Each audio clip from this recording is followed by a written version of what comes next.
자, 오늘 로빈슨 크루소 발표를 맡은 조은혜입니다. 반갑습니다. 네, 사실 너무너무 어렸을 때부터 많이 읽어온 책 중에 하나이고, 그리고 지금까지 나와 있는 모든 조난 생존물의 그 처음을 연 게 로빈슨 크루소라고 할 수가 있겠습니다. 그래서 많이 아시니까 되게 간단히 할 건데요. 가기 전에 책이 제목이 원래는 이렇습니다. 거의 문장이 문단같이 보이는데, 당시에는 이제 좀 이따가 시대를 얘기할 텐데 통속소설이 유행이었어서 이제 가볍게 재밌게 읽고 싶은데 그런 책들이 막 나오다 보니까 이 책의 표지를 딱 봤었을 때 무슨 내용이지? 그래서 대부분의 당시 소설들은 이렇게 내용을 브리핑을 해줍니다. 그래서 이 내용을 보면은 표르기 플러스 조난 생존기겠구나 하고 알 수가 있잖아요. 그래서 이 제목으로 출시를 했다가 나중에 너무 제목이 길고 또 말하는 화자가 로빈슨 크루소인데 이 사람이 유명해지다 보니까 제목이 로빈슨 크루소로 바뀌었습니다. 그래서 간단하게 저희가 이제 작가나 시대 배경, 그 다음에 작품 분석을 간단히 할 거고요. 그 다음 후대에 미치는 영향을 얘기해 보겠습니다.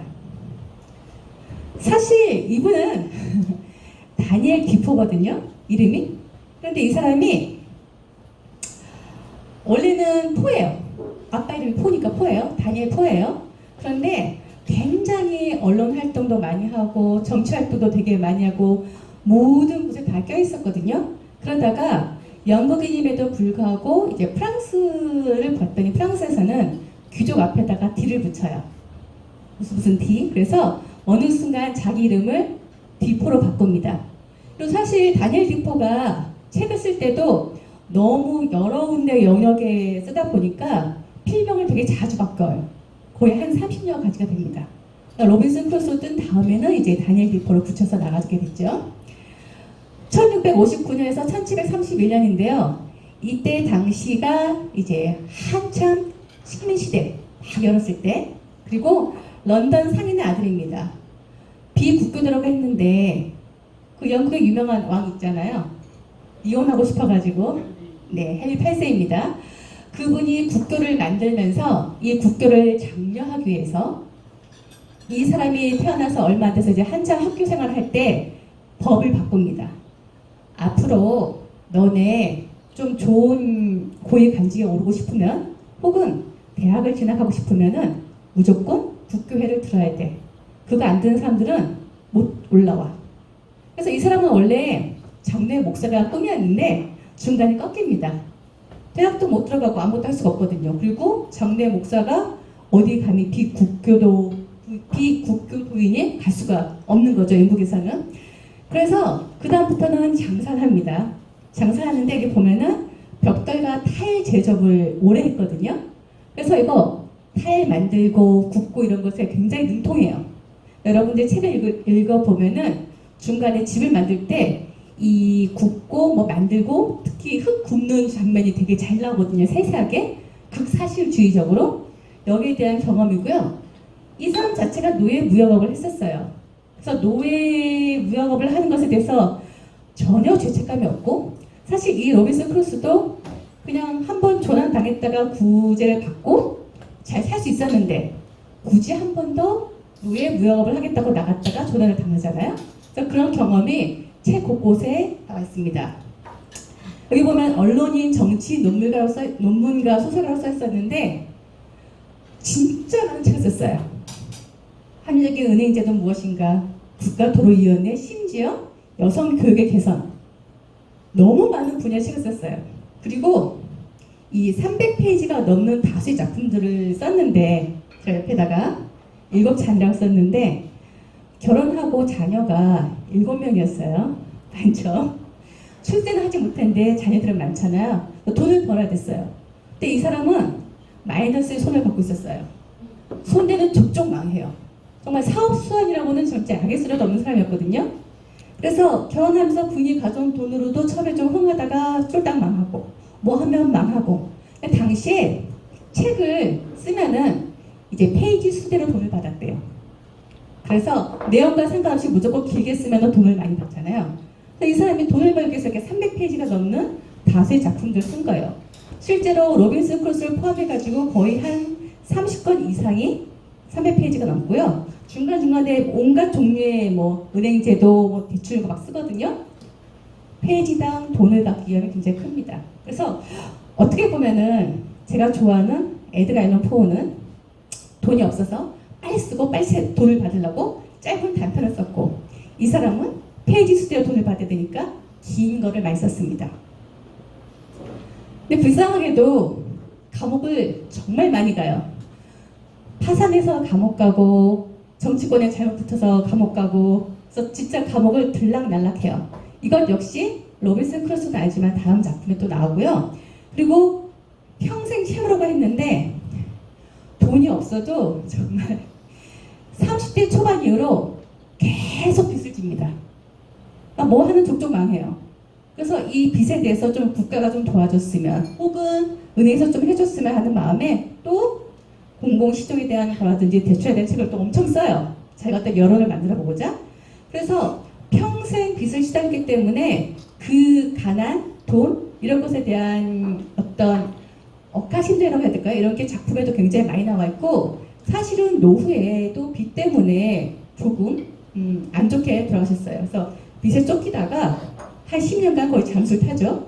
잠수 타다가 이제 뇌졸중으로 발견돼서 마무리를 지은 좀 되게 불쌍하게 산 네, 그런 신분 중 한 명입니다. 근데 보면은 악당 소설이 굉장히 많아요. 사실 로빈슨 크루소 자체도 멀쩡한 집 놔두고 붙이지 마. 너 이제 형도 없고 동생도 이제 안 보이고 너 그냥 이거 물려받으면 정말 안정된 생활을 할 수 있는데 왜 굳이 가야 돼? 하는데도 나가서 노예 무역업을 해보고 좀 어떤 그 높은 자리 이런 걸 해보고 싶어가지고 나가거든요. 그리고 이 사람이 쓴 나중에 좀 히트친 책들 보면은 뭐 선장 싱글턴의 뭐 이렇게 보면 걔는 또 해적이에요. 그다음 감옥에서 경험도 굉장히 많은데 그거를 쓴 몰 플랜더스라는 작품이 있어요. 거기 여자 주인공은 더해요. 범죄자의 자식으로 태어나서 뭐 남편 한 5명 만나고 도둑질하고 간음하고 창녀하고 이런 사람들이 되게 주인공을 많이 해요. 그래서 악당 소설이 많고요. 아까도 봤지만 정치권에서 감옥에 가니까 자기를 살려달라고 여기 붙었다가 저기 붙었다가 많이 합니다. 그리고 엄청나게 많은 책을 써내죠. 이쪽을 옹호하는. 그래서 주변에 친구들이 뭐라고 합니다. 유명한 친구들이 네. 왜 이렇게 너는 줏대 없이 이렇게 저렇게 하냐, 네가 그렇게 말하면서 네가 언론가라고 할 수 있느냐, 네가 소설가라고 할 수가 있느냐 라고 할 때 이 사람이 하는 말이 그거죠. 목적이 수단을 정당화시킨다. 이 사람은 너무 생존과 돈이 고픈 사람이었거든요. 평생 그랬죠. 그리고 이렇게 보면 재밌는 게 스파이 조직의 효시입니다. 너무 생뚱맞죠. 사실 제임스 본드가 영국 맞죠? 네, 거기가 시작이잖아요. 사실은 이 사람이 이제 토리당에 붙었다가 휘그당에 붙었다가 할 때 이렇게 얘기해요. 토리당에 딱 붙으면서 나를 도와주면 내가 정적들을 감시하고 걔네 정보를 감옥에 있는 사람들을 이용해서 해줄게. 그래서 정보 수집하는 거를 기반을 다 깔아요. 정말로. 그 다음에 휘그당이 나중에 장악을 했을 때는 또 가서 이렇게 얘기해요. 내가 지금 토리당 스파이인데 이중첩자를 해줄게. 그래 결국에는 토리당에서도 제2중첩자냐? 휘그당에서는 제3중첩자냐? 그래서 결국은 둘 다 해서 팽당하긴 하는데 그때 나왔던 그 기반이 영국 정부 기관의 스파이 조직의 기반 정말 효시가 됐다고 합니다. 그걸 만든 사람이에요. 아까 그 몰 플랜더스는 뒤에 또 후속 작품으로 얘기할 텐데 사실은 이제 우리나라는 로빈슨 크루소가 너무너무 유명하지만 우리나라를 빼고 외국에서는 이 몰 플랜더스라는 작품이 굉장히 유명해요. 그래서 거기 보면은 주인공 여자가 가난을 무시무시한 귀신이라고 표현을 하는데 본인의 말이죠. 본인의 삶을 투영한 뒤에 조금 더 얘기를 하겠습니다. 그래서 계속 평생을 돈에 쫓겼기 때문에 정말 공공연하게 나의 일생 목표는 돈을 많이 버는 것이라고 얘기를 했습니다. 짠하죠. 당시 시대 상황은 아시다시피 청교도 혁명이 실패를 합니다. 그래서 얘네가 도망을 가죠. 메이플라워를 타고 스코틀랜드가 가버리고, 그리고 국교회가 장을 했지만 이 과정이 아직 남아있어서 사람들이 굉장히 청교도 정신, 튜터리니즘 같은 거 굉장히 곳곳에 발견이 되고요.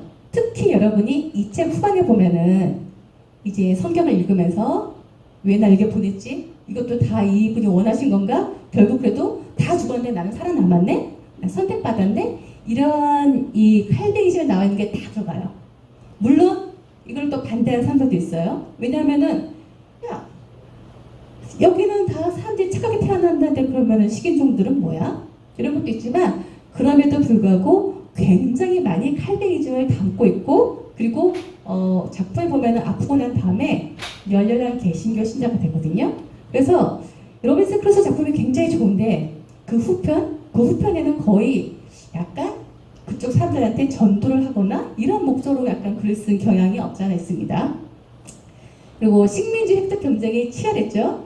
이 당시가 17세기였는데 이제 18세기 넘어가면서부터는 서구 유럽이 18세기, 19세기는 벨 에포크, 그 식민에서 갖고 온 물자들 가지고 엄청나게 누릴 때잖아요. 그래서 이 상태였을 때는 싸움이 한참이 되었어요. 그래서 저희 맨 처음에 스페인이 무적 함대가 있죠. 무적 함대가 거의 라틴 아메리카 쪽을 다 싹 쓸었잖아요. 다 싹 쓸었고 그 다음에 얘네가 넬슨 제도한테 한번 패하면서 네덜란드한테 한번 갔다가 주도권이 그 다음 영국, 프랑스로 넘어갑니다. 그러니까 로빈슨 크루소 썼을 때는 아직은 스페인이 넘버원일 때였죠. 그래서 그게 이 작품에 계속 스페인이 했던 영향, 그 스페인이 했던 뭐 총독 행세 나오는 이유가 얘네가 대세였기 때문에. 통속서는 아까 얘기를 했고, 사실 여러분들이 이 책을 읽어서 되게 좋아하시는 분이라면은 좀 실망할지도 모르겠지만 이 책을 쓰게 된 계기가 있어요. 계기가 되는 책이 있는데, 물론 이 책이 후대에 엄청나게 많은 영향을 미치고 많은 해양 조나물이 나왔음에도 불구하고 이 사람은 그전에 이런 거 쓰는 사람이 아니거든요. 선언의 경험도 전혀 없고. 이유가 여기 알렉산더 셀커크라는 사람이 있어요. 사락선언입니다. 혹시 사락선언이 뭔지 좀 헷갈리실 수도 있는데, 왜 우리가 그 해적들 보고 누락질 한다 그러잖아요. 그렇죠? 사락선언은요, 당시 이제 식민시대였기 때문에 다른 나라 가서 물건을 빼앗아 오고 내 걸로 하는 게 별로 그렇게 나쁜 게 아니었어요. 하지만 배에서 누군가를 죽이거나 뭐 하면 그 나라에서는 처형을 당하거나 감옥에 가거든요. 근데 사략은 이런 거예요. 영국에서 오케이, 너 국가가 공인한 해적이야. 그래서 딴 나라 가서 해적질 해와. 대신에 해적질 한 것의 이익의 몇 퍼센트는 우리 영국에 줘. 그러면 너 우리나라에 들어왔을 때 처벌하거나 감옥에 보내지 않을게. 그게 사락회원이에요. 사락선언이에요. 그래서 얘네는 해적인데 약간 공인된 해적. 대신 영국한테는 피해를 끼치면 안 돼. 딴 데 가서 누굴 죽이더라도. 그 중에 한 명이 알렉산더 셀커크라는 사람이 잘 하다가 어느 날 나 혼자 살아보고 싶어. 나 섬에 한번 내려줘. 라고 합니다. 진짜. 그래서 진짜 혼자 가서 5년간 살아요.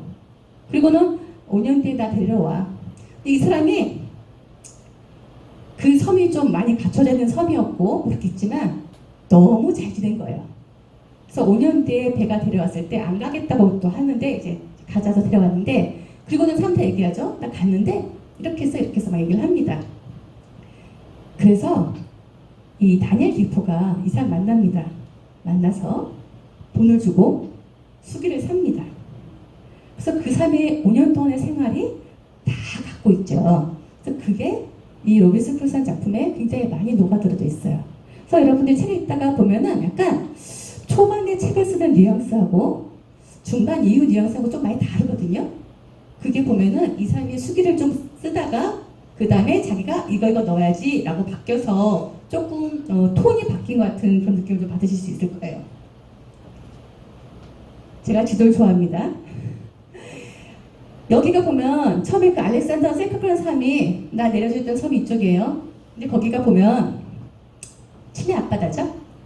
그래서 이 섬에 대해서 이 삶이 섬을 묘사한 걸 가지고 로빈슨 크루소를 갖고 왔어요. 그래서 사람들이 이 섬을 나중에 지금은 로빈슨 크루소 섬이라고 알려져 있어요. 이름이 바뀌었어요. 근데 실제로 작가가 쓴 곳은 여기죠. 카리브해 쪽이죠. 이쪽에 난파됐다고 하지만 묘사는 앞에 걸 합니다. 이걸 왜 얘기냐면요. 별건 아닌데 식민시대에서 라틴 아메리카가 주 타겟이 되었잖아요.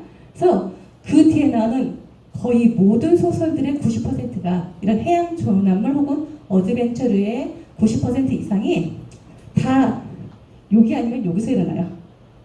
그래서 뭐 15소년 포르기도 이쪽이고요. 뭐 카리브해 해적은 당연히 이쪽이고요. 다 이쪽에서 왔다 갔다 합니다. 그래서 이 작품을 보면은 로빈슨 네이드라는 말을 만들어냈어요. 있는 말인데 그냥 로빈슨 네이드류라는 거예요. 로빈슨 크루소 같은 애들. 그래서 사실은 이 표르기가 15소년 표르기가 줄 베른이 대놓고 말했어요. 이 책을 읽고 너무 감동을 받았대요. 그래서 제가 쓴 게 이 책이거든요. 근데 사실은 이게 1888년이잖아요. 이거는 19세기예요. 그래서 식민 시대에서 돈을 엄청 벌들여서 완전히 벨 에포크 시대가 황금기를 이루었을 때죠. 그래가지고 얘네 그 소년들 보면은 굉장히 인정주의나 제국주의가 많이 나타나요. 우리가 다 했으니까. 그리고 재밌는 거는 이때 영국, 프랑스가 식민 전쟁을 벌이고 있었고 미국이 막 뜨고 있을 때였잖아요. 그래서 이 15소년 포르기에서도 보면은 대체하는 두 명의 주인공이 한 명은 영국이고 한 명은 프랑스이고 그걸 중재하는 대통령이 좀 침착한 애가 고든이라는 미국 애입니다. 그게 다 녹아 들어가 있죠. 또 이 작품에 영감을 받아서 만든 게 산호섬이에요. 산호섬 혹시 들어보셨나요? 얘는 3명의 소년이에요. 3명의 소년이에요. 그래서 얘네가 막 한 건데 여기서도 보면은 앞에도 보겠지만 다 난파된 배들이 나오잖아요. 이게 너무너무 유명한 거예요. 그 조난당하고 그 생존물이고 그리고 나중에 얘기하겠지만 여러분들 보면은 어느 순간 주인공들이 10대 소년들로 바뀌었죠. 이 조형물이 물론 우리 어덜트한테도 되게 인기가 있지만 티네이저한테 엄청나게 인정을 받습니다. 그건 좀 더 나중에 얘기를 할게요. 그래서 나온 작품이 파리대왕 아시죠? 산호섬의 영향을 받았고요. 사실은 여러분들 이거 읽으면서 이 작품 꼭 생각했을 것 같아요. 기본적으로 보물섬이 빠질 수가 없잖아요. 그죠? 보물섬도 여기에 산호섬을 보고 착각해서 나온 작품이다. 주인공 짐은 미성년자지만 주변은 어른들이죠. 근데 이 영향을 받아서 나왔고요. 이걸 다 로빈슨 네이드라고 하고요. 사실 이게 꼭 소설만 있느냐? 그건 아니에요. 지금 우리가 보는 것도 있잖아요. 영화 캐스터웨이 아시죠? 그리고 이거 뭐 정글의 법칙 너무너무 유명하죠? 혹은 또 나는 자연인이다부터 시작해서 넷플릭스에서 되게 유명한 로스트 같은 게 다 이 조난물이에요. 그래서 내가 어떻게 살아갈 것인가? 사람들 이거에 대해서 굉장히 열광을 한다는 거죠. 그리고 혹시 아시나요?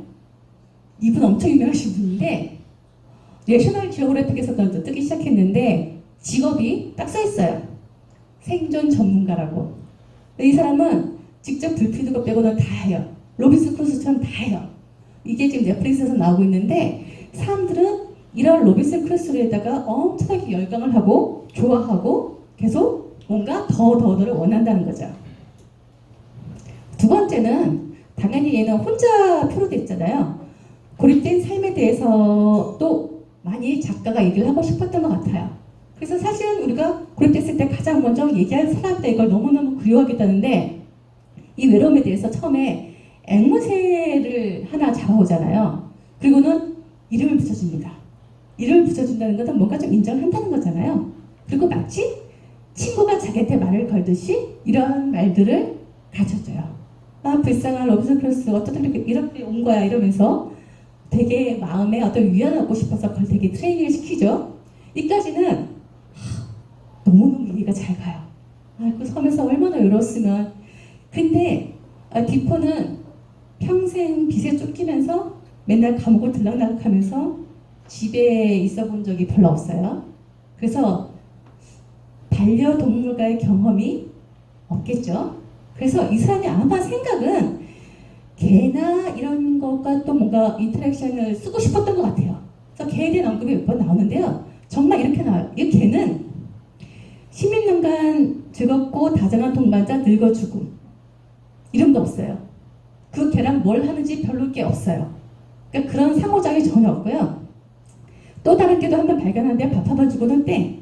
전혀 언급이 없어요. 그래서 실제적으로 외로움을 묘사하고 싶었는데 진짜 그 동물 간의 어떤 그 그림이나 이런 거는 제대로 좀 묘사를 못하지 않았나.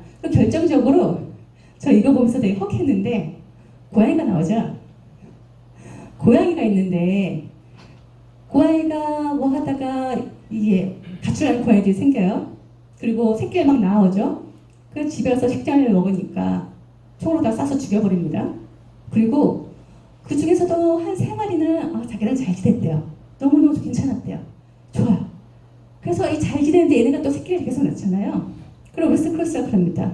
새끼를 낳는 족족 바로 물에 빠뜨려서 죽였다고. 이거는 뭔가 외롭고 그래서 동물과 어떤 걸 원하는 사람의 모습과는 굉장히 거리감이 있거든요. 그래서 이 사람이 이런 쪽의 경험이 전혀 없는데 뭔가 그런 쪽과 관련해서 이거는 써주고 싶어서 넣지 않았나. 그래서 앵무새 폴까지는 되게 좋아하는데 이쪽은 약간 작가의 영향을 조금 넘어섰다. 그렇죠? 그 다음에 사람을 되게 그리워하고 항상 구조를 받고 싶어서 보면서도 또 반대로 사람에 대한 공포가 너무너무 큽니다. 그리고 사실 이거에 대한 영향은 스페인이 그 라틴 아메리카를 싹쓸이 하면서 다 먹으면서 정복되지 못한 몇 개의 지역들이 있잖아요. 그때는 주로 식인종이나 이렇게 좀 못했던 사람들, 그거에 대한 공포가 이 책에 굉장히 많이 녹아들어 있어요. 그래서 걔네가 하지 못한 이쪽은 식인종이 살 거야. 걔네가 가면은 이렇게 죽일 텐데. 그래서 발자국 하나 보고서도 엄청나게 겁에 질려가지고 구조를 받아야 되는 사람인데도 불구하고 집에서 못 나가고 거의 뭐 이렇게 배고파서 막 어떻게 할 정도로. 그리고 이런 말을 합니다. 이 책을 했을 때 외롭보다는 두려움에 대한 묘사를 되게 많이 했어요. 하면서 이 작가가 나중에 한 말이 위험에 대한 공포는 그 위험 그 자체보다 1000배나 더 무겁다. 그래서 그 사람이 직접 나타난 것보다 발작 하나를 가지고 이 사람이 얼마나 무서운지를 굉장히 세세히 묘사합니다. 그래서 이 작품이 칭찬받은 이유 중에 하나가 굉장히 사실주의라는 거예요. 사실주의에서 극사실주의. 정말 그랬을 것 같거든요. 얼마나 무서웠으면. 그래서 표현을 너무 진짜인 것처럼 저렇게 할 수 있지. 저 사람이 저렇게 당하면은 무서워 저렇게 할 수가 있겠지. 사람들이 수긍이 되는 그런 감정 묘사를 잘했습니다. 아주 잘했죠. 그 다음에 식민시대에 살기 때문에 완전한 노예에 대한 희망이 있어요. 얘는 항상 누군가를 제가 도와주거나 살려주고 나면은 이 사람이 자기한테 맹세를 해야 돼요. 어떤 일이 있어도 설령 너희 가족까지도 팽개치고 나를 따라올 수 있어야 돼요. 그게 노예에 대한 기본이거든요. 그래서 야만인을 한 명 잡았을 때 거의 이 야만인을 자기 걸로 만드는 과정? 제일 먼저 얘도 이름이 있을 텐데 자기가 이름을 프라이데라고 바꿔버리죠. 그리고는 절대적인 복종을 시키고 맹세를 시키고 그 다음 전도까지 하죠. 그래서 이거에 대해서 이게 어떻게 보면은 당시에 스페인이 라틴 아메리카 정벌하면서 걔네 신들을 다 없애고 마약물 다 없애고 무조건 기독교를 믿으라고 했잖아요. 그게 얘 책에서도 그대로 나타납니다. 근데 그 와중에서도 금요일이라는 애가 굉장히 말을 잘하지 않나요? 그러니까 처음에 언어가 안 통했는데 말을 가르치니까 말도 곧잘 해. 이해도 되게 빨라. 일도 되게 잘해. 그래서 굉장히 성격이 쿨하고 프렌들리하고 사교성이 되게 좋은 애예요. 그리고 나에 대해서 너무너무 절대적으로 지지해주는 애예요.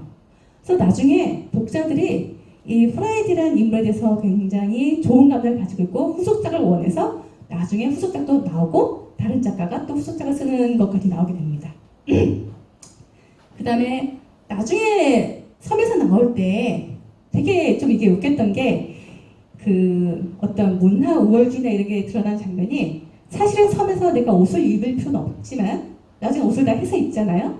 그리고 영국의 그 선장을 구해줘서 이제 그 반란군들을 진압하면서 내가 대장 행세를 해야 되는데 총독이라고 말은 했는데 내 꼴을 보니까 이거는 이렇게 입은 모습이 굉장히 미개해 보이는 거죠. 그리고는 자기가 자기 스스로 미개가 너무 야만인처럼 보인다. 야만인은 내가 되게 하시하고 우습게 하는 쟤네들인데 그걸로 절대 갈 수가 없는 거죠. 그래서 이거 어떻게 하죠? 선장의 옷을 빌려서 셔츠부터 이것부터 소위 문화인의 옷으로 다시 갈아입습니다. 그래놓고서는 그 모습으로 승선을 하죠. 그 맹세를 받고 전형적인 아까 식민주의예요. 내가 가서 내가 하고 맹세를 받고 너네는 나의 국민들, 나의 어떤 사람들 이게 보면은 굉장히 많이 나옵니다. 무서울 때가 아플 때죠. 사실 이런 해안 조남에 보면은 항상 나오는 것들이 있어요. 럼주, 봄섬에도 럼주 나오죠. 럼주, 브랜디, 그리고 이 책에는 마데이라라는 와인도 나오거든요. 마데이라는 굉장히 센 포도주예요. 부정 강화주죠. 그래서 치료의 목적으로도 많이 나오고 어떤 힘든 거를 이기는 목적으로도 많이 나오는데 이 럼주가 10배 걸었을 때 나오고요. 담배가 나옵니다. 왜냐하면 당시에 담배 무역이 엄청 활발했잖아요. 그리고 담배가 그 당시에는 거의 만병통치약으로 느껴졌어요. 뭘 해도 담배가 있으면 해결됩니다. 내가 어디 다쳤어요? 그럼 담배를 지지겨가지고 여기다가 이렇게 하면은 낫고, 열이 나요? 그러면은 담배를 우려낸 물을 마시면은 낫고, 이런 담배에 대한 거의 절대적인 미신이 당시 있었어요. 그래서 이 사람이 아팠을 때 많은 담배를 갖고 있었는데 이걸 가지고 어떻게 하느냐? 이거를 빨리 낫고 싶으니까 그래서 담배를 럼주에 담가가지고 마시고 향을 피워가지고 또 코로도 질식할 만큼 막 마십니다. 엄청 세게 마신 거죠. 그럼 이 상태가 되게 몽롱할 거 아니에요. 그 상태에서 성경을 열어보고 이런 말을 보죠. 환난 날에 나를 부르라. 내가 너를 건지리니 내가 나를 영화롭게 하리로다. 되게 아픈 상태에서 뭔가 자기한테 딱 맞는 걸 보고 이때 이 사람은 완전히 독실한 개신교 신자로 거듭납니다. 그 다음 열심히 포교를 하고요. 그래서 이걸 보면은 이 과정도 이 사람이 계속 이 성경 얘기를 하고 싶구나 하면서도 이렇게 아팠으니까 계속 고열에 시달리고 이렇게 했으니까 이러한 과정이 또 이렇게 수긍이 가요. 그래서 이럴 수 있지. 사람들이 읽으면서 고개를 끄덕끄덕하게 하는 게 굉장히 또 인기의 한 요인이에요. 그래서 전체적으로 보면은 여기서 가장 큰 특징은 굉장히 있을 만한 상황에다가 있을 만한 인물에다가 있을 만한 감정의 변화예요. 그 전에 소설과 굉장히 대비되는 특징이죠.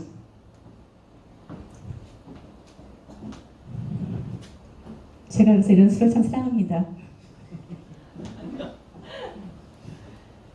그래서 이거에 대해서 아까 엄청나게 많은 작품들이 나는 이 작품에 영감을 받아서 나왔어 라고 나왔고요. 그 다음에 이 사람의 어떻게 보면은 본인의 어떤 생각이 가장 많이 들어가는 작품 중에 하나가 이 몰 플랜더스라는 작품이에요.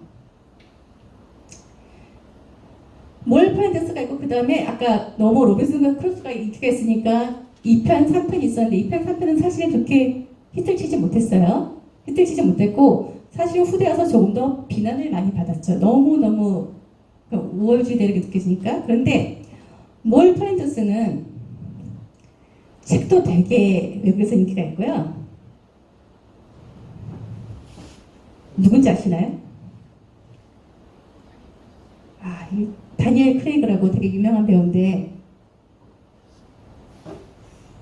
다니엘 크레이그를 모르는군요. 007에도 나오는 주인공이고 영국을 대표하는 미남자 중에 한 명입니다. 이게 영화로도 엄청나게 메가 히트를 칩니다. 그래서 서양에서는 사실 몰 플랜더스가 영화, 뮤지컬에서 한 번도 끝나지 않고 계속 나오는 것 중에 하나예요. 근데 사실은 우리가 보기에는 좀 황당한 게 주인공 여자가 되게 예쁘게 나오잖아요. 그렇죠? 예쁘게 나오지만 이 작가가 감옥 생활을 되게 많이 했잖아요. 들어갔다 나왔다 들어갔다 나왔다. 그래서 이 작품 자체가 감옥에서 경험이 가장 많이 들어가는 작품이에요. 주인공 모엘 플랜티스의 엄마가 범죄자예요. 범죄자에서 감옥에 갇혀서 지내다가 처형당하기 전에 이 주인공 여자를 낳고 죽어요. 그래서 이 여자가 어렸을 때 이 감옥 생활을 했겠죠? 당장 못 나가니까. 그래서 그 생활이 되게 녹아져 있고, 그 다음에 감옥에 태어나서 능력도 없고, 뭐 자기를 돌봐줄 사람도 없어서 가난하게 살면서 온갖 도둑질부터 시작해가지고 범죄란 범죄는 다 저질러요. 남편과 결혼했는데 남편이 완전히 개차반인 사람을 만나고, 이 남편 죽고, 또 이혼하고, 한 5번째 만났는데, 5번째 남편이 다행히 착해가지고 해피엔딩으로 끝납니다. 근데 여러분이 되게 뜬금없을 거예요. 아, 저렇게 못된 사람인데 왜 갑자기 해피엔딩이야? 지금 보면은, 그쵸? 그런데 사실은 저 당시가 아까 식민시대라고 그랬잖아요. 식민시대고 영국이나 프랑스나 스페인은 되게 잘 먹고 잘 살았잖아요. 그래서 걔네는 이런 게 있었어요. 그냥 밑도 끝도 없는 낙관론이 있었어요. 끝은 다 좋아. 되게 해피하잖아. 그래서 그 작품 곳곳에 되게 뭔가 안 좋은 상황임에도 불구하고 끝은 이렇게 되게 뜬금없이 너무, 아니 저렇게 이상한 여자가 맨날 청녀짓하고 이런 사람이 너무 괜찮은 남자를 만나서 잘 산다거나, 저런 작품들이 다수 나옵니다. 식민시대, 벨레포크 시대에. 그래서 이게 왜지? 빅토리아 시대에 있는 낙관론이 작품에다가 이런 규결을 만들게 하죠. 사실 여기서 되게 재밌는 거는요, 인류 발전의 축약을 볼 수가 있다는 거예요. 우리가 아까 로빈슨 레이드를 얘기했는데, 이 로빈슨 레이드를 우주로 쏘아 올리면 마션이죠. 이 마션에 이 사람 혼자 떨어져가지고 가짜 농사에 성공하잖아요. 그렇죠? 그래서 여기서 보면은 혼자 섬에 갔을 때 어떻게 살아야 되지? 뭐부터 시작해야 되지? 이거 지금 뭐 소리부터 만들어야 되는데, 곡괭이부터 있어야 되는데, 진짜 구석기 시대부터 도구 발달을 다 볼 수가 있어요. 이 사람이 벽돌이랑 타일을 했었던 사람이기 때문에 그 과정을 너무너무 묘사를 잘했고, 또 사실은 삽 같은 거 만들려면 쇠가 있어야 돼요. 쇠가 없잖아요. 철나무를 등장시켜요. 철나무는 그야말로 철처럼 되게 센 나무래요. 그걸로 삽을 만들죠. 그래서 도구의 변천사를 다 볼 수 있어요. 그 다음에 서양인은 무조건 빵과 우유를 먹어야 되잖아요. 계란도 먹어야 되고. 로빈슨 크루소는 그거를 다 이뤄냅니다. 결국은 이스트는 없지만 빵 굽는 오븐 포기 만들어내고, 그 다음에 곡식 재배도 성공을 하죠. 그리고 염소 가축으로 만들잖아요. 젖자죠. 그래서 빵과 우유를 다 획득을 합니다. 우리가 계란도 있어야 되는데, 그렇죠? 거북이가 굉장히 알이 많아요. 그래서 이게 먹을 게 없으면 그냥 거북이 알로 이렇게 식사를 대체했다고 나오는데요. 여러분 최근에 우리가 먹방 유튜브를 보면서 대리만족을 많이 느끼잖아요. 그렇죠? 이런 소설 보면은 그 먹는 장면 나올 때 엄청난 만찬 아니지만 이렇게 염소 고기를 구워서 혹은 산비둘기를 구워서 먹었더니 맛이 좋았다. 자라를 구워서 먹었더니 맛있었다. 이런 걸 보면서 독자들이 굉장히 진짜 그 먹방 유튜브에 저걸 보는 것처럼 소설 보면서도 아 맛있겠다. 대리만족 엄청 많이 느껴요. 그 별거 아닌 것 같지만. 그래서 이런 것에 대해서 되게 많이 나와 있고요. 의외로 섬에 뭐가 많아요. 포도밭이 엄청 크고요. 오렌지 나무도 있고 라임 나무도 있어요. 다 있어요. 그래서 되게 좋은 환경이어서 이게 지금 많이 나와 있는 게임하고도 비슷합니다. 이런 조건에서 내가 어떻게 이거를 뭐 해가지고 살아날 것인가. 그래서 포도가 이렇게 많은데 왜 와인을 만들지 않았을까 저는 되게 궁금하거든요. 왜냐하면 너무너무 좋은 조건이고 럼수가 있었기 때문에 충분히 만들 수 있었는데 얘는 굳이 안 만들었어요. 그래서 아마 이유가 얘가 청교도 쪽이기 때문에 종교적인 이유로 안 만들지 않았을까. 그 많은 포도를 나도 그냥 먹죠. 그리고 그걸 보면서 이제 1인칭 자급자족 경제를 성공시킵니다. 나중에 경제학자들이 이걸 두고 굉장히 말도 많이 하는데 그걸 보면서 사람들이 마치 게임같이 또 많이 느낀다는 거예요. 게임같이 이렇게 만들어가지고 이렇게 발전을 하고 디벨롭을 하고 이렇게 만들고. 그래서 이게 사실은 보드게임이에요. 로빈슨 크루소. 보드게임뿐만이 아니고 비슷한 어플리케이션 게임도 되게 많아요. 왜냐면은 아까 뭘 만들어가고 뭔가 가져오고 이런 즐거움이 다른 데보다 훨씬 더 많이 있거든요. 그리고 사실은 이 로빈슨 크루소를 읽어보고 나중에 보물섬이나 다른 난파 선이 나오는 장면도 보면은 항상 이 장면이 있어요. 배가 완전히 내동댕이 쳐졌어요. 그런데 그 배에 혹은 배에서 어떤 상자가 떠밀려 내려와서 바닷물이 여기는 젖었지만 얘는 멀쩡하네? 통조림이 아직은 먹을만하네? 럼주 몇 개 남아있네? 이런 장면이 사실은 모든 조난물의 소설에 있어요. 얘는 특히 많아요. 다 죽었는데 배가 사람이 다 죽었는데 물건들은 너무 멀쩡해. 그쵸? 그래서 되게 자주 가서 하나씩 다 가져옵니다. 사람들이 되게 좋아하는 거예요. 도토리 하나씩 갖고 오듯이. 보면은 다 있어요. 아니 뭐 건빵도 있지, 치즈도 있지, 염소고기 말린 것도 있지, 게다가 술 다 있죠. 제일 중요한 건 탄약이죠, 탄약. 나중에 탄약이 이런 장면이 있어요. 이걸로 이렇게 사냥을 해야 되는데 탄약이 한꺼번에 터지면 위험하니까 이게 나눠서 이렇게 나누잖아요. 이걸 가지고서도 이제 경작자들이 포트폴리오를 잘했다. 뭐 이런 정말 이런 이 비교를 써요. 그래서 이걸 가지고 굉장히 쓰는데 이걸 보면서 와 굉장히 많고 이거 가져올 때마다 사람들이 막 와 되게 좋아해요. 이것도 있네. 그 다음에 이걸로 끝나는 게 아니에요. 또 있어요. 갑자기 또 있어. 목소리 지면서 이것도 있고 이것도 있고. 그래서 이 사람이 내가 혼자서 이게 1인 경제를 하긴 하지만 그걸 도와줄 충분한 이런 것들이 되게 많았어요. 그래서 이 처음에 이 사람이 수기를 받아왔잖아요. 사락선언한테서 알렉산더 셀커컨트에서 수기를 받아왔을 때 얘가 나 5년 동안 혼자 살 테니까 5년 뒤에 날 데려와 하면서 물건을 좀 가지고 내렸을 거 아니에요.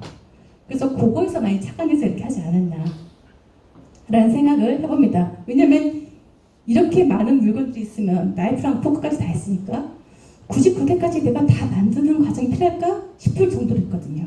그렇죠? 그런데 왜 이렇게 있을까? 아까 내가 먹방 유튜브도 얘기했지만 염소도 잡아먹고 산비둘기도 잡아먹고 그렇죠? 그렇게 이 먹는 장면에서 엄청나게 많은 묘사를 하지 않고 그냥 이렇게 했더니 맛있었다. 사람들이 그걸 보면서 먹방 보듯이 굉장히 대리만족을 느끼는 거예요. 그리고 이제 거북이 잡고 알까지 먹는 모습에서 사람들이 뭔가 막 보여지는 거죠. 그래서 게임을 하듯이 뭔가 가져오고 뭔가 만들고 먹는 것까지 되게 즐거움이 다른 것보다 더 많은 소설 중에 하나예요. 이 그림은 뭐예요? 거북이 구이입니다. 거북이 구이입니다. 저렇게 먹지 않았을까? 이게 딱 보이는데 좀 차이 나나요? 그렇습니다. 그리고 섬에서 이 사람의 먹거리를 보면은 되게 빵 만드는 장면도 많이 나오거든요. 게다가 염소젓에서 우유처럼. 그래서 사람들 보면서 와 유럽인의 식탁을 비슷하게 제안을 합니다. 야만인들과 식탁과는 다른 그거를 제안을 하죠. 그리고 소년들 10대 소년들도 인기가 많은 이유가 집을 거의 요새처럼 만들죠. 근데 그 과정이 되게 세세하게 나와 있고 집을 하나만 만들지도 않아요. 멀티도 만들죠. 이 과정을 되게 잘하고 은폐도 잘하고 여러 위장술들이 굉장히 10대 애들 어떤 그런 보이스카우트 활동이나 이런 데서도 따라할 만큼 메가 히트를 쳤습니다. 그래서 보면은 이런 게 굉장히 유명하긴 한데요. 사실은 저 장면이나 이런 것들이 너무너무 유명해서 로빈슨 크루소라는 작품이 나왔을 때 우리가 맨 처음 대표적인 이미지 하나 그려놓고 판본이 있잖아요. 전 세계적으로 한 700여 가지 판본이 나왔다고 해요. 700여 가지. 어떻게 700여 가지가 될까요? 그렇게 그림이 맞나? 그거는 이유가 있습니다. 자, 이렇습니다. 제가 에코프렌들리하게 책을 도서관에서 빌려보는 중인데 책을 도서관에서 빌려고 이제 온라인에 들어가서 얘를 쳐보니까 저런 책들만 계속 뜨는 거예요. 정말로. 그래서 수십 권이 뜨는데 한 90%가 어린이용 책이었어요. 이거는 내가 한 3페이지씩 가서 겨우 하나 구했거든요. 무슨 말이냐? 아까 우리가 책을 봤을 때 그 다음 나온 책이 15소년 풀기였잖아요. 그 다음에는 산호석 3명의 소년. 어드벤처 그리고 되게 재밌는데 애들한테는 더 좋아. 뭔가 요새도 만들고 뭔가 가져와서 뭔가 게임하듯이 촥촥촥촥촥 너무 인기가 많아서 다른 무엇보다 어린이용으로 가장 많이 제작된 책 중에 하나예요. 가장 많이. 그래서 판본이 700개까지 나올 수밖에 없는 게 어린이용이라서 그렇습니다. 다양하게. 그래서 영향을 보자면 이건 되게 웃긴데 여러분 이런 사건이 있었잖아요. 우리 예전에 보물섬 군계 사건? 그래서 사람들한테 저기 어디 보물섬 배가 가다가 보물이 떨어뜨렸는데 거기 꺼내오면은 큰 돈을 벌 거야. 투자해. 실패했죠? 그런 희대의 사건이 있었는데 당시에 그 사건 중에 하나인 게 사우스시 컴퍼니라는 남해 컴퍼니가 생겼는데 얘가 정말 큰 버블 사건을 하나 만들어냅니다. 뭔 말이냐? 노예, 식민 이게 되게 유행하는 때였잖아요. 그리고 로빈슨 크루소도 히트 쳤고 이 사람도 이제 로빈슨 크루소 히트 쳐서 돈을 좀 받았어요. 돈 받고 저거는 영국 정부에서 빚이 많았는데 이 빚을 넘기고자 전 회사 하나 만들었어요. 그리고서는 뭘 했냐? 빚을 떠넘기는 조건으로 오케이 너네 그 라틴 아메리카 쪽에 독점 식민 무역권 줄게. 너네 가서 장사 너네만 해. 우리나라에서 인정해주는 애들은 너밖에 없어. 그래서 전 그 독점 무역권을 받아냅니다. 그래서 엄청나게 광고를 해요. 그런데 사실 그때 그 라틴 아메리카를 다 잡고 있는 나라는 어디였죠? 스페인이죠. 스페인이 있는데 영국 배가 영국 상선이 들어갈 수가 있나요? 들어가면 아마 그냥 배에 총알 구멍이 생기겠죠? 생겨놓고서는 단 한 번도 못 들어가요. 단 한 번도 무역을 하지 못해요. 그쵸? 그래서 계속 빚만 지는데 안 되겠다. 그래서 이제 뭘 했습니다. 스페인 국왕을 찾아가요. 우리 무역 좀 하게 해달라. 그럼 내가 이익의 한 25% 드리겠다. 국왕이 오케이를 해줍니다. 단 1년에 한 번만 가. 나랑 한 3개 지정해주면서 얘네만 돌아. 그럼 얘네가 1년에 한 번만 가서 얘네가 하는 일이 거기 가서 교역을 하는 일인데 딱 한 번 가서 그 3나라 동안 가가지고 얼마나 많은 무역을 성공할 수 있을까요? 개털이 됩니다. 개털이 돼서 쫄딱 망하는데 얘네가 엄청 똑똑해요. 지금 주식 사기치는 애들 수준으로 똑똑해요. 그래서 채권 발행을 합니다. 주식회사 만들겠다. 그리고는 돈을 하나도 못 버는데 우리 독점 물건 받았어. 이번에 우리 거기서 무슨 은광 무슨 채권도 받았어. 거짓말을 합니다. 그래서 주식 투자 광풍이 벌어집니다. 지금 100%에서 1000%로 떴죠? 여기에 우리 그 아이작 뉴턴도 걸려듭니다.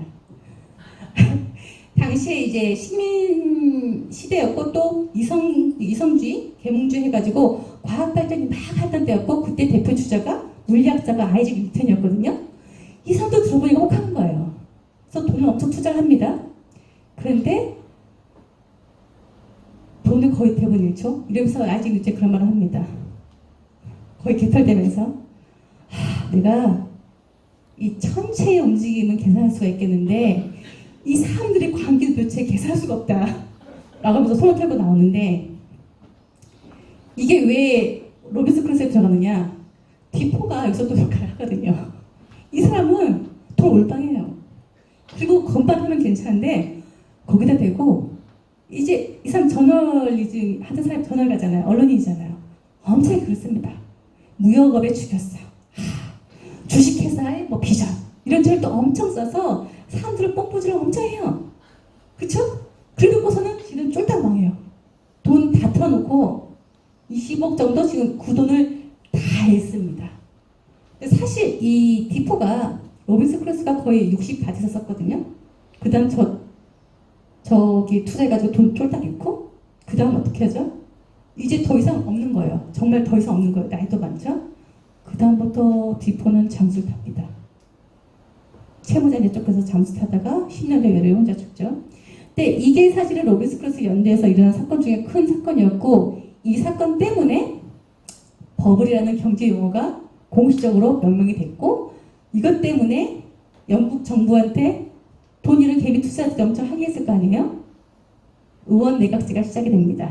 되게 많이 바꿔놨어요. 그리고 로빈스 크루스 보면 아까 보면 1인 경제라고 했잖아요. 경제학자들이 엄청나게 이거를 자기 책에 많이 썼습니다. 자본론, 리카르도 우이론, 프라이드 시켰을 때 어땠고 얘가 있을 때 어땠고 굉장히 많이 들어가서 이거에 대해서 그 좀 더 활성화를 많이 시키게 된 게 이 책의 영향이기도 하고요. 사실 문학적으로는 지금은 되게 욕을 많이 먹죠. 왜냐면 당시 시대 상황이 식민사관이었는데 이런 애 노예를 사람을 취급하고 말이지 딴 나라 사람들은 되게 막 밑에 사람을 여기고 말이지 자기만 우월한 척하고 기독교가 무조건 옳다고 여기고 되게 비난을 많이 받고 원주민은 무조건 다 식인종밖에 안 나오잖아요. 식인종이 아닌 원주민은 안 나와요. 여기서. 그래서 비난을 많이 받는데 그럼에도 불구하고 그래도 되게 잘했잖아요. 뭘 잘했을까요? 되게 많은 문학 작품들이 있기 때문에 나와요. 지금 여기 방 드리드라는 거는 프랑스어인데요. 영어로 하면 프라이데이예요. 아까 그 되게 말 잘 듣는 개 너무너무 좋아서 사람들이 인기가 있어서 해줬고 이런 책들이 쭉 나오고요. 그리고 사실은 1인칭을 쓴 거의 처음 작품이에요. 그전엔 다들 2인칭, 3인칭을 썼거든요. 그래서 문학적으로 1인칭 소설의 시작이라고까지 얘기를 합니다. 되게 웃긴 게 여기 주인공을 썼을 때 처음에는 작가 이름을 로빈슨 크루스라고 썼어요.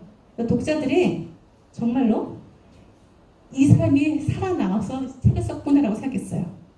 소설이라고 생각하지 않았고 그 다음에 아까 로빈슨 내도 수많은 해양 어드벤처물, 조형물이 지금까지도 계속 이 영향으로 나오고 있고요. 사실주의 기법이라고 했는데 사실 초반에는 조금 어설퍼요. 어떤 게 어설프냐면요. 배가 풍랑을 만나거나 했을 때 이런 묘사는 조금 떨어져요. 그래서 나중에 나오는 그 해양 조난물의 작가들이 이래서 이런 거 쓸 때는 선원 경험이 있어야 돼 라는 막 찬반 논란까지도 하긴 하는데 그럼에도 불구하고 섬에서의 생활 그거 만드는 거 시장에 해먹는 거는 너무 그럴듯해요. 그래서 이런 사실주의 기법을 그전에는 작품이 없었거든요. 처음 도입한 작품이에요. 영어권에서 영미소설 중에서는. 그래서 사실주의 기법이었고 그게 영국 근대 소설의 시작이라고 합니다. 그래서 굉장히 많은 변화를 일으켰죠. 그리고 가장 큰 거 거의 넘버원이에요. 물론 그거의 가장 큰 거는 어린이 버전이긴 하지만 전 세계에서 가장 많이 번역되고 가장 많이 읽히고 있는 책 중에 하나가 로빈슨 크루스입니다. 자, 혹시 제가 준비한 여기까지인데 질문 있으실까요? 거기서 왜 야수가 안 나왔을까요? 야수가 안 나온 거는 얘가 그러니까 이 사람이 굉장히 공포를 가고 싶은데 그 시점이 항상 야수나 그런 무서운 사람은 식인종에 한정이 돼버린 거죠. 그래서 나중에 후대에 더 비난을 받은 건데 무조건 그런 사람들은 원주민들이 사람을 잡아먹는 장면 일부러 넣잖아요. 그런 민족도 있기 때문에 굳이 야수까지 나올 필요는 없었고요. 그런데 얘가 조금 욕심을 내잖아요. 야수를 조금 하고 싶어 하잖아요. 그래서 나중에 영국으로 돌아가는 길에 굳이 이상한 늑대 떼를 만나는데 그 늑대 떼를 거의 야수처럼 표현을 하긴 합니다. 조금 많이 부족하긴 하지만. 또 다른 질문이 있으실까요? 네, 지금까지 로빈슨 크루소였습니다. 감사합니다.